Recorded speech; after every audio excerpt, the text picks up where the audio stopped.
IR లేకపోవడం వల్ల ఉద్యోగులకు ఆర్థికంగా ఎంతో నష్టపోతున్నారు. ఉదాహరణకు ఒక ఉద్యోగి బేసిక్ సాలరీ 60,000 అయితే దానికి 25% ఐఆర్ కలిపితే నెలకు సుమారు 15,000 అవుతుంది. అదే ఒక సంవత్సరానికి ఒక ఉద్యోగికి 1,80,000 అవుతుంది.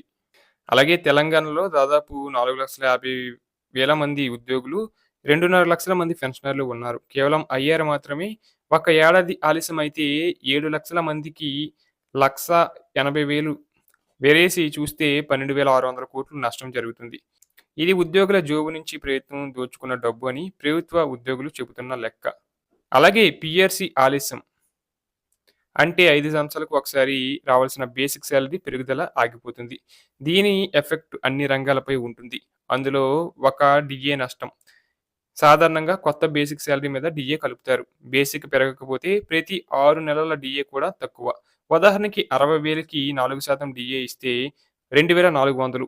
పీఆర్సీ తర్వాత బేసిక్ 75,000 అయితే 4% డీఏతో 3,000 అవుతుంది. ప్రతి 6 నెలలకు 600 ఉద్యోగికి నష్టం కలుగుతుంది. అదే జీవితకాలం లెక్ లెక్కేసుకుంటే ఎంత ఉంది? అలాగే రిటైర్మెంట్ బెనిఫిట్స్ విషయానికి వస్తే పెన్షన్ చివరి 10 నెలల యావరేజ్ బేసిక్ మీద 50% పీఆర్సీ లేకుండా రిటైర్డ్ అయితే నెలకి 5,000 నుంచి 10,000 తక్కువ జీతం వస్తుంది. 25 సంవత్సరాల పెన్షన్ కాలంలో ఆయా ఉద్యోగులు 15-30 లక్షలు నష్టం వాటిల్లే అవకాశం ఉంది.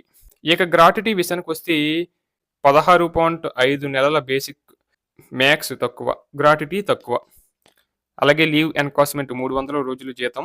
బేసిక్ పెరగకపోతే 2-3 లక్షల మేరకు ఒక్క ఉద్యోగికి నష్టమే వాటిల్లుతుంది.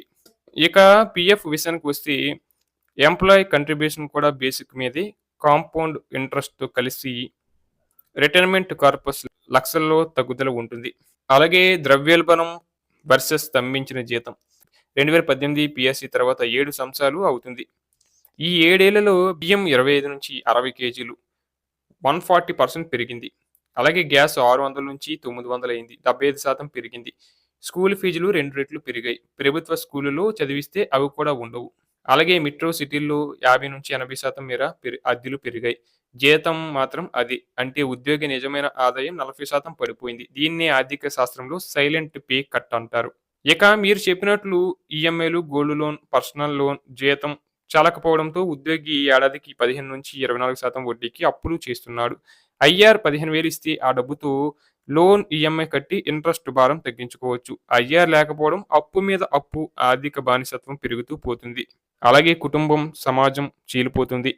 మొత్తంగా మధ్యతరగతి కుటుంబం వ్యవస్థ దీని వల్ల కుప్పకూలుతుంది. పొదుపు లేకపోవడం, జీతం పెరగకపోవడం వల్ల పొదుపు శూన్యం. గతంలో ఉద్యోగి జీతంలో 20% పొదుపు చేసేవాడు. అప్పుడు పొదుపు 0, పైగా అప్పు, పిల్లల పెళ్లి, ఇంటి నిర్మాణం కలలుగా మిగిలిపోతున్నాయి. అలాగే ప్రభుత్వ స్కూల్ టీచర్ తన పిల్లల్ని ప్రైవేట్ స్కూల్లో చదివించలేని పరిస్థితి. ప్రభుత్వ డాక్టర్ కూడా కార్పొరేట్ హాస్పిటల్‌కు వెళ్ళలేడు. ప్రభుత్వ సేవకుడే ప్రభుత్వ సేవలకు నోచుకోని విచిత్రం నెలకొంది. అలాగే ఉపాధ్యాయ వృత్తి విలువ పడిపోతుంది. సమాజ నిర్మాతలైన టీచర్ ఆర్థికంగా కుంగిపోతే సమాజం ఎలా బాగుపడుతుంది? గ్రామీణ టీచర్ 15,000, అద్దె 5,000, ప్రయాణం వెరేసి 20,000 ఖర్చు. చేతికి మిగిలేది 30,000.